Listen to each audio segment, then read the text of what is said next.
ये मनुष्य जन्म किसी पुराने भाग्य के भोग भर के लिए नहीं है। ये जन्म इसलिए मिला है कि यहां बैठकर नया भाग्य गढ़ा जाए। अगर केवल भोगना ही होता तो फिर भगवान आदेश ही क्यों देते।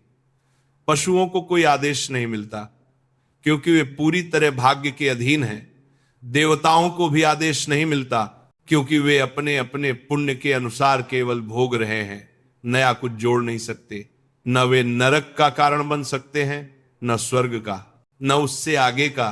केवल मनुष्य को यह अद्भुत अवसर मिला है कि वह अपने भविष्य का स्वरूप स्वयं गढ़ सके। यहाँ परिणाम उपस्थित करने का अवसर है। जैसा चाहे वैसा मार्ग चुन सकता है, चाहे तो नरक, चाहे तो स्वर्ग, चाहे तो नारायणत्व। इसी कारण शास्त्र का अध्ययन और संतवाणी का श्रवण व्यर्थ नहीं हो सकता अगर वह सब कुछ प्रारब्ध पर ही छोड़ दिया जाए। अगर सब कुछ भाग्य ही करता तो समझाने बताने का कोई प्रयोजन ही न रहता। यहीं से भीतर एक प्रश्न उठता है कि मुझे करना क्या चाहिए, परिवार का पालन पोषण या भगवत प्राप्ति। और यहीं पर एक बहुत बड़ी भूल खड़ी हो जाती है। दो विभाग बना लिए जाते हैं जबकि वास्तव में वे दो हैं ही नहीं। समझ में आ जाए तो वही परिवार, वही कर्तव्य, वही जीवन भगवत प्राप्ति का साधन बन जाता है। लेकिन जब समझ नहीं आती तो मन तर्क खोजने लगता है। अभी विवाह हुआ है, अभी बच्चे छोटे हैं, अभी बच्चों के विवाह बाकी हैं, अभी मेरी आवश्यकता है, अगर मैं नहीं रहा तो संसार इन्हें परेशान कर देगा।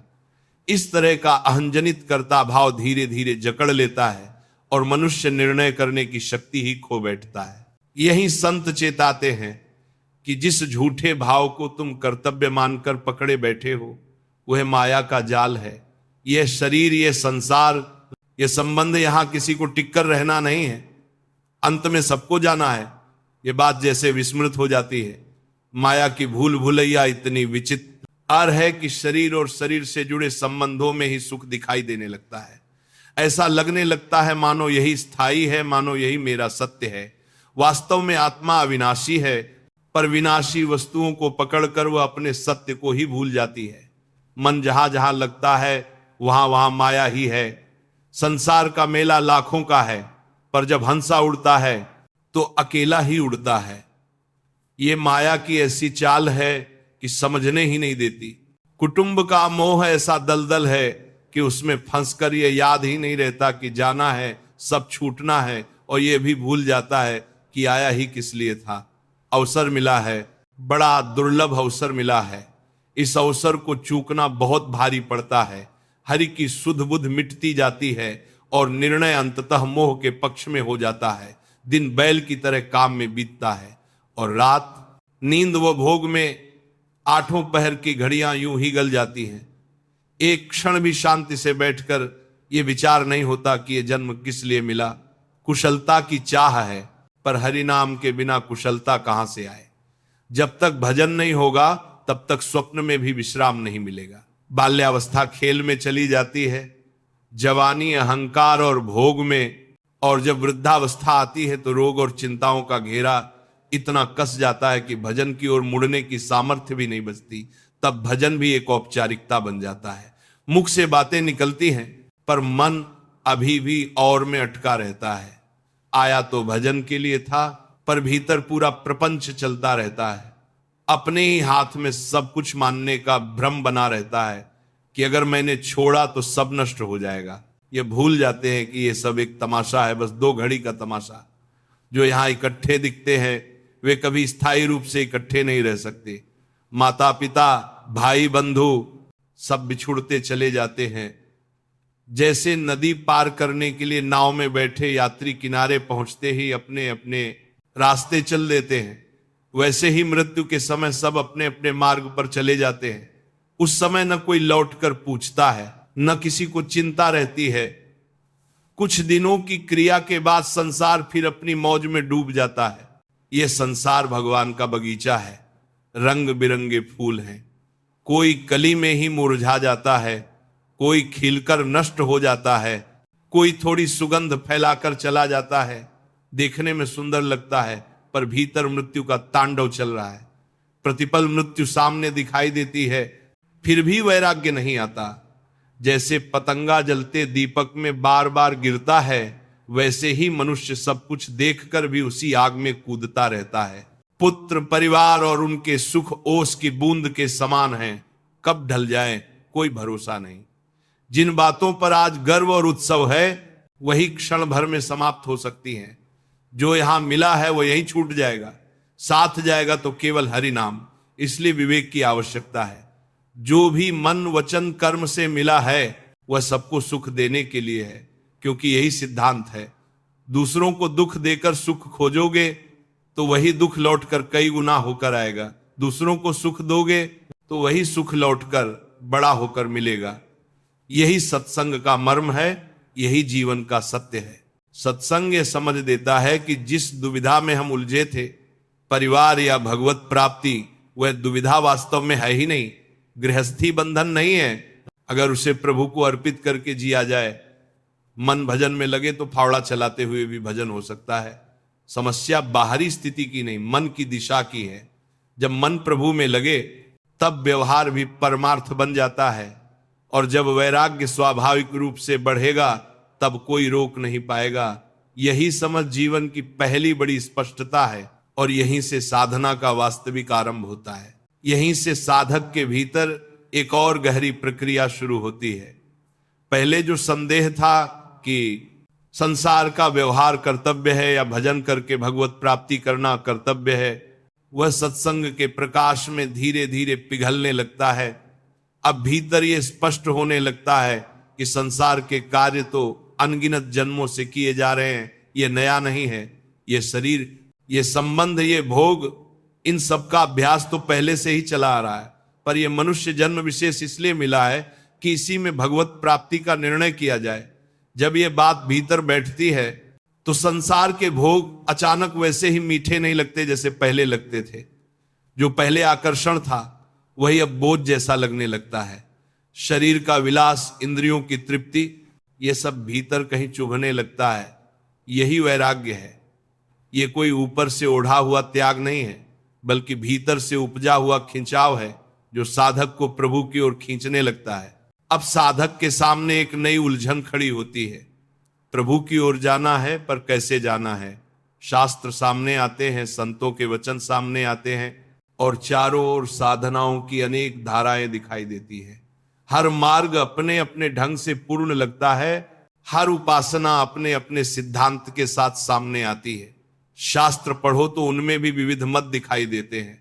संतों की वाणी सुनो तो वहां भी भिन्न भिन्न आग्रह सुनाई देते हैं। साधक के मन में प्रश्न उठता है कि चलूं तो किस ओर चलूं? साध्य एक है पर साधन अनेक दिखाई देते हैं, और यहीं वह फिर से असमंजस में फंस जाता है। पर जिस पर भगवत कृपा का हाथ होता है वह इस संशय में अधिक समय नहीं टिकता। भीतर से एक पुकार उठती है, हे प्रभु, यदि आप ही सबके गुरु हैं तो मुझे मार्ग भी आप ही दिखाइए। जब ये पुकार सच्ची होती है तब वो केवल शब्द नहीं रहती, वही हरि भीतर से सोच भी देते हैं, वही प्रेरणा भी देते हैं, और वही बाहर से मार्ग भी प्रकट कर देते हैं। ऐसे समय में साधक के जीवन में सदगुरुदेव का आकट्य होता है। वह कोई संयोग मात्र नहीं होता, वही प्रभु साधक को वहां पहुंचा देते हैं, वही वाणी सुनवा देते हैं, वही परिस्थिति बना देते हैं जिससे सारे संशय एक साथ ढह जाते हैं। अब साधक सब शास्त्रों को प्रणाम करता है, सब संतों के मतों को प्रणाम करता है, पर अपने गुरुदेव की आज्ञा को जीवन का आधार बना लेता है। अब उसे यह समझ आ जाती है कि सब मार्ग गलत नहीं है, पर सब मार्गों पर एक साथ चला नहीं जा सकता। एक मार्ग पकड़ना ही पड़ता है, और वह मार्ग वही होता है जो गुरुदेव ने प्रभु की प्रेरणा से बताया हो। यही साधक की बुद्धि निश्चल होने लगती है। अब उसे यह समझ में आ जाता है कि कुछ मूल बातें ऐसी हैं जिनमें किसी संप्रदाय का मतभेद नहीं है। जीव प्रभु का अंश है, यह संसार माया से रचित है, और भगवत प्राप्ति ही जीवन का लक्ष्य है। इन तीन बातों पर कहीं कोई विवाद नहीं है। जब ये स्पष्टता भीतर जम जाती है तब साधक को यह चिंता नहीं रहती कि कौन सा शास्त्र क्या कहता है और कौन सा संप्रदाय किस ओर इशारा करता है। अब उसे पता है कि उसे कहां चलना है। गुरुदेव ने दिशा दे दी है। अब बुद्धि डगमगाती नहीं, चाहे परीक्षा आए, चाहे दुख आए, चाहे प्रलोभन आए, भीतर का निश्चय नहीं हिलता। यही अचल बुद्धि है, यही वह अवस्था है जहां साधक कह सकता है कि अब मेरे लिए अन्य कोई आश्रय नहीं है, अब केवल प्रिय के चरण ही मेरा सब कुछ है। इस निश्चय के बाद साधना का स्वरूप भी बदलने लगता है।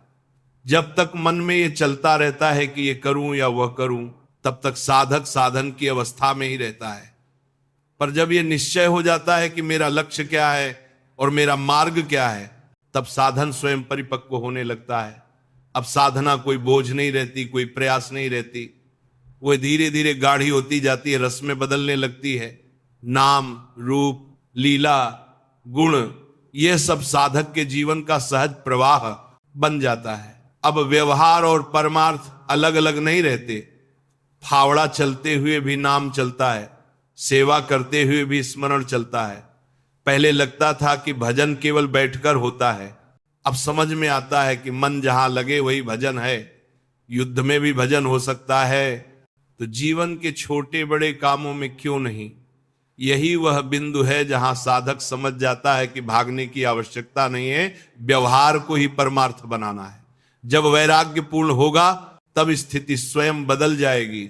जब तक वह स्थिति भीतर नहीं आई, तब तक बाहरी परिवर्तन केवल भ्रम ही रहेगा। यहीं से साधक के जीवन में स्थिरता आती है। अब वो इधर उधर नहीं देखता, अब वो जानता है कि उसका पथ क्या है, उसका लक्ष्य क्या है और उसका सहारा कौन है। यही निश्चलता धीरे धीरे उसे योग की ओर ले जाती है। अब उसका जीवन केवल साधन नहीं रहता, वह स्वयं सिद्धावस्था की ओर बढ़ने लगता है।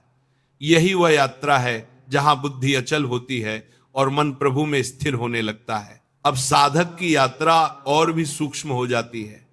पहले जो उलझन थी कि क्या करूं, कैसे करूं, किस मार्ग पर चलूं, वह गुरुदेव की कृपा से शांत हो चुकी है। अब भीतर यह दृढ़ बैठ गया है कि मुझे केवल इसी जन्म में भगवत प्राप्ति करनी है। यह निर्णय कोई आवेग नहीं है, यह बहुत लंबे चिंतन, अनुभव और सत्संग की पक्वता से उपजा हुआ निश्चय है। जब यह निश्चय होता है तब संसार के भोग अपने आप फीके पड़ जाते हैं। वे छोड़ने पड़ते नहीं, बल्कि भीतर से छूटने लगते हैं। जो पहले सुख लगता था वही अब बंधन जैसा प्रतीत होने लगता है, और इस बंधन से मुक्त होने की तड़प ही वैराग्य कहलाती है। पर यह वैराग्य भी साधक को अहंकार में नहीं ले जाता। अब उसे यह भी स्पष्ट हो जाता है कि केवल वेश बदल लेने से, केवल बाहरी त्याग कर लेने से भगवत प्राप्ति नहीं होती। बाबा बनने से भगवान नहीं मिलते, भगवान के होने से ए भगवान मिलते हैं। कोई गृहस्थ वेश में रहते हुए भी प्रभु का हो सकता है, और कोई विरक्त वेश में रहते हुए भी संसार में फंसा रह सकता है। फर्क वेश का नहीं है, फर्क उद्देश्य का है। भीतर का अपनापन कहां है, यह निर्णायक है। वस्त्र तो शरीर के हैं, आत्मा के नहीं। जैसे गधे की पीठ पर चाहे मिट्टी रखो या सोना, उसकी दृष्टि नहीं बदलती, वैसे ही बाहरी परिवर्तन से भीतर का भाव नहीं बदलता। अब साधक समझ जाता है कि संत होने की पहचान वेश से नहीं होती, लक्षणों से होती है। भगवत प्राप्ति की पहचान भी बाहरी आडंबर से नहीं होती, मन की तन्मयता से होती है। मन प्रभु में डूब रहा है या नहीं, यही कसौटी है। चाहे कोई संसार के व्यवहार को त्याग कर निवृत्ति मार्ग में चले, या संसार को ही भगवत स्वरूप मानकर अर्पण भाव से जिए, दोनों ही स्थितियों में लक्ष्य एक ही है। जो संसार को सत्य मानकर उसमें फंस गया वह भटका, और जो संसार को प्रभु की माया जानकर प्रभु को अर्पित करता हुआ चला, वह भी उसी प्रभु को प्राप्त करता है। अब साधक के भीतर एक और गहरी सावधानी जन्म लेती है। सत्संग में सुनते सुनते मन कभी कभी ये चाल चलता है कि अभी थोड़ा समय ले लें, पहले ये काम निपटा लें, फिर पूरी तरह लगेंगे। पर अब समझ में आने लगता है कि काल इससे भी अधिक चतुर है। जितना समय हम लेने की सोचते हैं, उतने ही समय में वह हमें निपटा सकता है। कितनों ने यही सोचा कि बस ये काम हो जाए, बस ये जिम्मेदारी पूरी हो जाए, फिर आएंगे, पर वे फिर कभी लौटकर नहीं आए। मोह की गली दलदल से भरी है, जो उसमें आगे बढ़ गया उसका निकलना बहुत कठिन हो जाता है। इसीलिए सत्संग की निरंतरता का महत्व अब साधक को भीतर से अनुभव होने लगता है। सत्संग में बैठकर मन प्रेम रस में भीगता है, पर बाहर निकलते ही माया की हवा लगती है और सब डगमगाने लगता है। इसलिए संघ बना रहना आवश्यक है। ये संसार केवल देखने में सुंदर हो, वास्तव में यह भय से भरा हुआ है। मृत्यु हर क्षण सिर पर खड़ी है, पर माया की चकाचौंध इसे ढक देती है। सामने किसी को जाते देखते हैं, फिर भी अपने लिए वैराग्य नहीं आता, यही भूल है। अब साधक को यह भी साफ दिखने लगता है कि परिवार, पुत्र, संपत्ति सब ओस की बूंद के समान हैं, कब ढल जाए कोई नहीं जानता। जिन बातों पर आज हर्ष है वे ही कल शोक का कारण बन सकती हैं। इसीलिए गर्व और मोह दोनों से सावधान रहना है। यहां जो मिला है वो यहीं छूटेगा, साथ जाएगा तो केवल हरि नाम। ये बात अब केवल सुनी हुई नहीं रहती, भीतर बसी हुई सच्चाई बन जाती है। यहीं से साधक का दृष्टिकोण बदलता है। अब वह सबको सुख देने की भावना में स्थिर होने लगता है, क्योंकि ये सिद्धांत भीतर बैठ गया है कि जो सुख देता है वही सुख पाता है, जो दुख देता है वही दुख भोगता है। अब वह किसी से छीने बिना, किसी को दबाए बिना अपने जीवन को प्रभु को अर्पित करता हुआ चलने लगता है। सत्संग उसे यह भी सिखाता है कि व्यवहार और परमार्थ अलग नहीं है। मन भजन में लगा हो तो काम करते हुए भी भजन है, और मन न लगा हो तो बैठकर भी भजन नहीं है। अब उसकी बुद्धि धीरे धीरे गुरुदेव के प्रताप से अचल होने लगती है। शास्त्रों के मतभेद उसे विचलित नहीं करते, संतों के विविध मार्ग उसे भ्रमित नहीं करते। अब वह जानता है कि सब मार्गों का सम्मान करते हुए भी उसे अपने गुरुदेव द्वारा बताए गए मार्ग पर ही चलना है। यही निश्चलता है।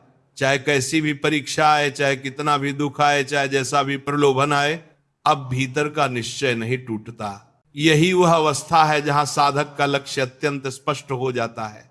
अब उपास्य तत्व केवल एक है, प्रेम का मूर्तिमान स्वरूप ही जीवन का केंद्र बन जाता है। अब साधना कोई प्रयास नहीं रहे, जाति वह जीवन की सहज धारा बन जाती है। नाम, स्मरण, सेवा, भरोसा ये सब अपने आप घटित होने लारा गता है। साधन अब साधन नहीं रहता, वह धीरे धीरे सिद्धावस्था की ओर बहने लगता है।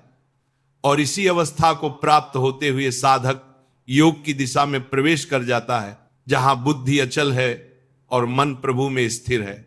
अब साधक के भीतर जो अवस्था बनती है वह केवल समझ की नहीं रहती, वह जीने की अवस्था बन जाती है। पहले जो बातें सुनी थी अब वही जीवन का स्वाभाविक प्रवाह बनती जाती है। अब साधक ये नहीं पूछता कि ये सही है या वो सही है। अब वो ये नहीं तौलता कि कौन सा मत ऊंचा है और कौन सा नीचा। अब वो जान चुका है कि बहुत से मार्ग हैं, बहुत से संप्रदाय हैं, बहुत से सिद्धांत हैं, और उनमें से कोई भी गलत नहीं है। समस्या वहां आती है जहां मन एक को पकड़ने के बजाय सबको एक साथ पकड़ने की कोशिश करता है। अब ये स्पष्ट हो जाता है कि सबका सम्मान करते हुए भी चलना एक ही मार्ग पर है, वही मार्ग जिस पर गुरुदेव ने हाथ पकड़कर खड़ा किया है। अब साधक की बुद्धि में यह बात अचल हो जाती है कि हम प्रभु के अंश हैं, यह संसार प्रभु की माया है, और इस माया की आसक्ति को छोड़कर प्रभु को प्राप्त करना ही जीवन का लक्ष्य है। इन बातों पर कहीं कोई विरोध नहीं है, कहीं कोई काट नहीं है। चाहे कोई किसी भी संप्रदाय का हो, चाहे किसी भी शास्त्र को माने, इन बातों से कोई इनकार नहीं कर सकता। यही कारण है कि अब साधक दूसरे मतों से विचलित नहीं होता। वह उन्हें सुन सकता है, समझ सकता है, प्रणाम कर सकता है, पर अपने निश्चय से डगमगाता नहीं। यही गुरुदेव की कृपा का रहस्य खुलता है। जितनी बड़ी उलझन पहले दिखाई देती थी, उतनी ही सरल बात अब लगने लगती है। पहले लगता था कि सेवक स्वामी भाव में रहेंगे तो भेद रहेगा, और भेद रहेगा तो अविद्या रहेगी, और अगर अभेद मानेंगे तो सेवक भाव कैसे रहेगा। ये झंझट केवल बुद्धि का था। इसका समाधान तर्क से नहीं होता, इसका समाधान केवल गुरुदेव के वचन से है, होता है। वही बताते हैं कि ऐसे चलो, बस यहीं रुक जाओ, इससे आगे मत भटको। और जैसे ही साधक इस वचन पर टिक जाता है, वैसे ही भीतर की सारी गांठें अपने आप खुलने लगती हैं। अब साधक समझ जाता है कि सब कुछ समझ लेना जरूरी नहीं है, सब शास्त्रों की व्याख्या करना जरूरी नहीं है, सब सिद्धांतों का बोझ उठाना जरूरी नहीं है। जरूरी है तो केवल एक बात गुरुदेव के बताए, मार्ग में बुद्धि को निश्चल कर देना। चाहे कितनी परीक्षाएं आ जाएं, चाहे दुखों की आंधी आ जाए, चाहे प्रलोभनों की वर्षा हो जाए, अब भीतर ये भाव नहीं हिलता कि मेरे प्रिय के चरणों के अतिरिक्त मेरा कोई आश्रय नहीं है। यही अटलता है, यही वो अवस्था है जहां बुद्धि कुंवारी हो जाती है, किसी और से राग नहीं जोड़ती। अब साधक का जीवन धीरे धीरे एक ही दिशा में बहने लगता है। अब उसका भरोसा, उसका अपनापन, उसका लक्ष्य सब एक जगह टिक जाता है। अब वह जानता है कि मुझे केवल नाम रटना है, सेवा करनी है, भरोसे में रहना है और अंत में वहीं पहुंचना है जहां से प्रेम बहता है। अब उपासना का स्वरूप बहुत सरल हो जाता है, कोई जटिलता नहीं रहती, कोई दिखावा नहीं रहता, भीतर केवल प्रेम का आग्रह रहता है। यहीं से साधना की अवस्था बदल जाती है। पहले साधक सोचता था कि ये साधन करूं, वह साधन करूं, ये ठीक है या वह ठीक है। अब ये प्रश्न नहीं रहता। अब साधन अपने आप सिद्धावस्था की ओर बढ़ने लगता है। अब साधक साधन नहीं कर रहा, साधन साधक को कर रहा है। नाम अपने आप चलता है, स्मरण अपने आप होता है, सेवा अपने आप बहती है। अब ये सब प्रयास नहीं रह जाता, स्वभाव बन जाता है। अब जीवन में जो कुछ भी आता है वह उसी एक केंद्र के चारों ओर घूमता है। वृंदावन का नाम, धाम का स्मरण, रूप और लीला का चिंतन, गुणों का गायन, ये सब जीवन का स्वाभाविक रस बन जाता है। अब इसमें कोई मिलावट नहीं रहती। अब यह तय हो चुका है। अब निर्णय की आवश्यकता नहीं है, अब संशय की कोई जगह नहीं है। इसी अवस्था को प्रभु अचल बुद्धि कहते हैं। यही वह समय है जब साधक योग को प्राप्त होने लगता है। अब वह केवल साधक नहीं रहता, वह धीरे धीरे उस अवस्था की ओर बढ़ता है जहां जीवन और उपासना में कोई भेद नहीं रहता, जहां हर श्वास में वही नाम है, हर गति में वही भरोसा है और हर क्षण उसी प्रिय की उपस्थिति है। यहीं पर यह यात्रा धीरे धीरे पूर्णता की ओर बढ़ती है। अब यह यात्रा अपने अंतिम और अत्यंत सूक्ष्म चरण में प्रवेश करती है। यहां साधक के भीतर कुछ नया जोड़ने की आवश्यकता नहीं रहती, बल्कि जो अनावश्यक था वही धीरे धीरे गल जाता है। अब साधक ये नहीं कहता कि मैं साधना कर रहा हूं, अब वो ये भी नहीं कहता कि मैं योग की ओर बढ़ रहा हूं। अब उसके लिए ये सब शब्द पीछे छूट जाते हैं। भीतर केवल एक ही भाव शेष रहता है, अपनापन।